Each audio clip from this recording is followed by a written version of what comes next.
Super Soaked! Jennifer Goodson, Library Director. Who invented the Super Soaker? Melville Dewey. No, it wasn't Melville Dewey. You've been soaked!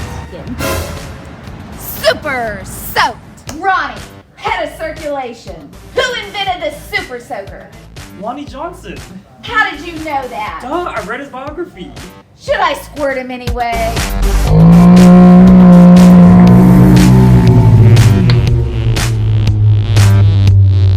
He's been super soaked.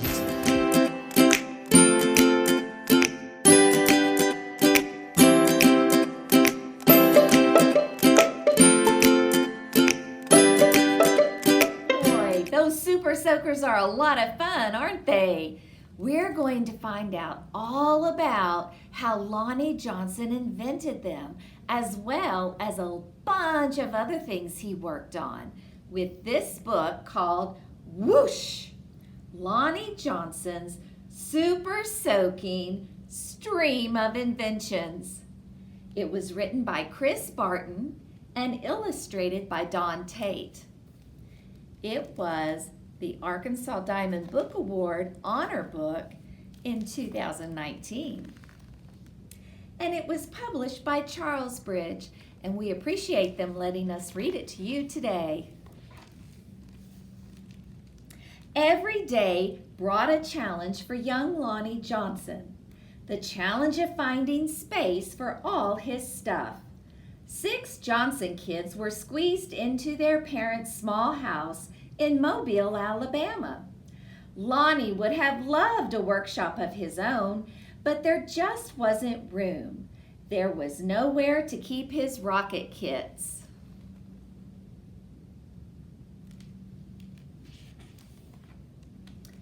Bamboo shooters, rubber band guns, erector set, go-kart engine. Bolts and screws and other spare parts his dad let him bring in from the shed, and various other things he'd hauled back from the junkyard. Lonnie loved building and creating. Ideas for inventions just kept on flowing.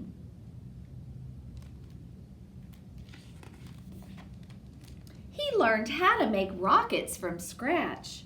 Kids at school gathered to watch Lonnie launch them, and he learned how to make rocket fuel.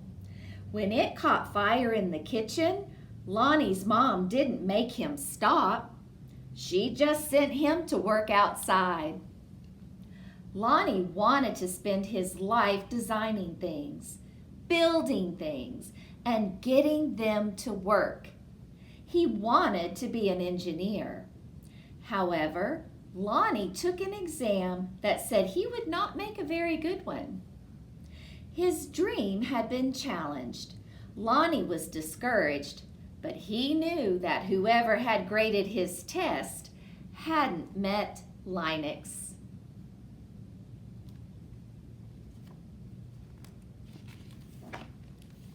Inspired by a TV show, Lonnie had built his own robot. He made it out of scrap metal and named it Linux. Compressed air cylinders and valves allowed Linux's body to turn and its arms to move. The switches came from an old broken jukebox. Lonnie used a tape recorder to program Linux, and as a bonus, the reels looked like eyes. Lonnie wanted to enter his creation in a science fair, but he couldn't get the transmitter to work. Without it, Lonnie couldn't send commands to Linux. Science fairs came and went. Lonnie missed one and then another until he got an idea. Now, Lonnie may or may not have asked before he borrowed his little sister's walkie-talkie.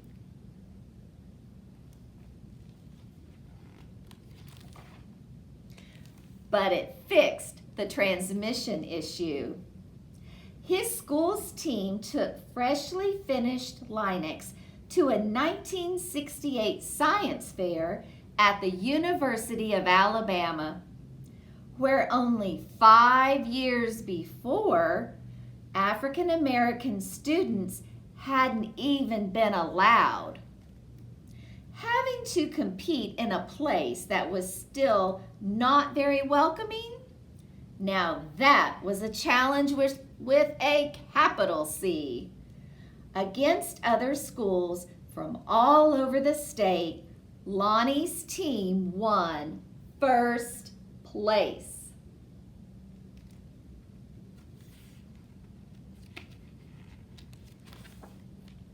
Soon, Lonnie left home to go to college at Tuskegee Institute, where he stood out as a self-confident, insightful, creative thinker. He stood out as a student who asked the right questions, precisely defined problems, and formulated solutions. And he stood out as the guy who built his own booming sound system out of cast-off electronics. It even had lights that flashed in sync with the beat. Lonnie sometimes studied right in the middle of his own parties. The extra studying paid off. He became an engineer after graduation, and that took him beyond Alabama, way beyond.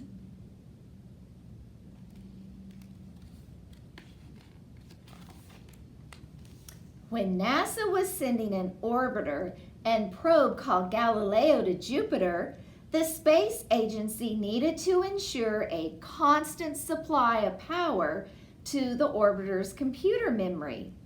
The engineer who had to figure out how to do it was Lonnie. His challenge was to come up with a lightweight backup system able to keep essential functions going in case the main power was lost. It wasn't easy. It wasn't obvious. But Lonnie found a solution. Some at NASA's Jet Propulsion Laboratory doubted his idea would work. Lonnie convinced them it would. He was right. As it photographed Jupiter and its moons, Galileo was supported by the power package that Lonnie designed. Much of what we know about Jupiter could have been at risk in a power failure, if not for Lonnie.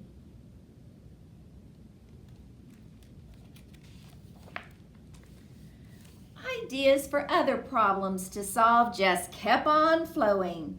They flowed whether Lonnie was working with hundreds of people at NASA or up late tinkering with his own inventions in, finally, his own workshop. Lonnie knew the world's millions of refrigerators and air conditioners needed new cooling systems. One that didn't use R12, a chemical that was bad for the environment. He had an idea for using water and air pressure instead. To test his idea, he made a pump and nozzle, connected them to the bathroom faucet, turned on the faucet, turned on the pump, and then whoosh! The stream that blasted across the bathroom was so powerful it created a curtain-swirling breeze. It also gave Lonnie an idea for yet another invention. This, he thought, would make a great water gun. First, he had to find or make the parts, including a pump small enough for a child to handle.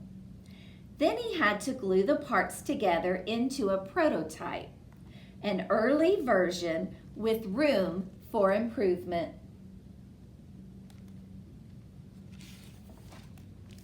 Finally, Lonnie tested his strange-looking squirt gun at a picnic.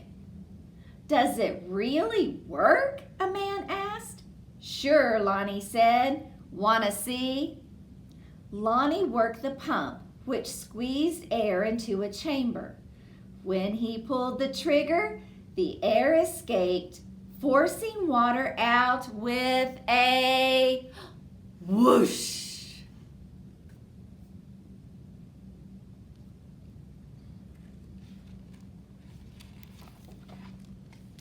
For a water battle to be a fair fight, there couldn't be just one of Lonnie's water guns. He needed help making more. So he went to toy company after toy company after toy company.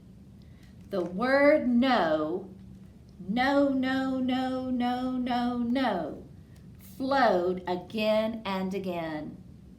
But finally, one company said yes. It planned to make his water gun.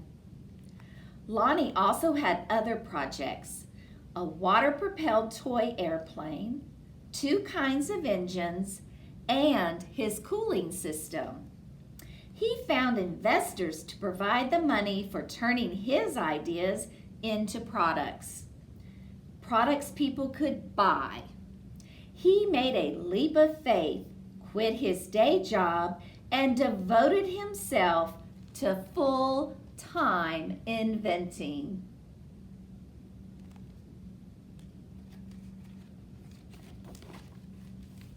But soon each plan fell apart.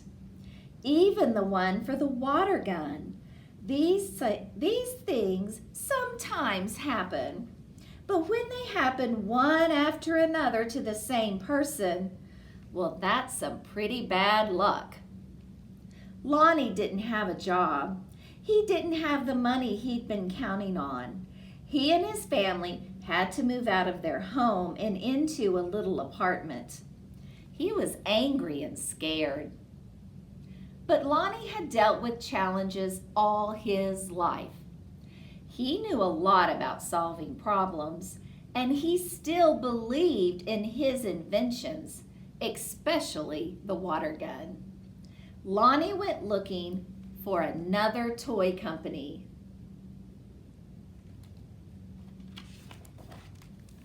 In 1989, he found a toy maker who was interested in seeing the water gun if Lonnie ever happened to be in Philadelphia.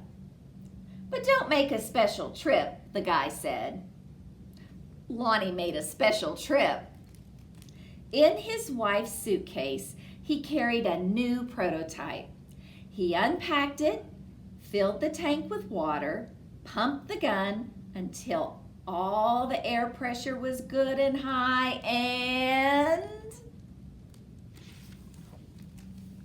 whoosh!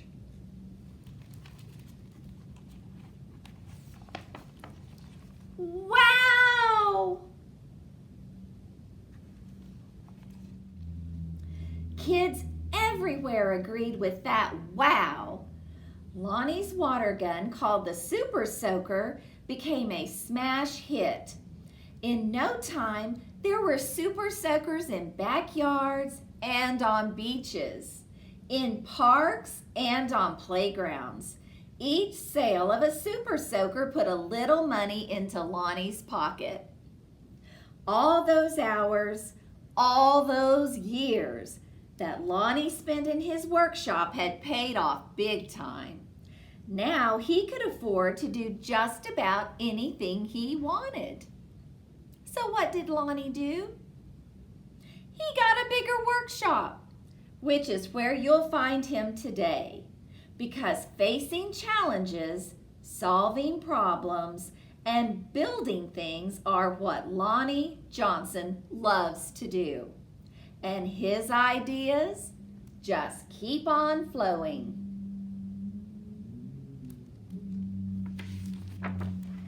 And if you check this book out, there's some more information about how the author met Lonnie Johnson when he was writing this book. Thanks for joining us for our biography break today. If you get a chance to practice with Lonnie Johnson's Super Soaker, you do it.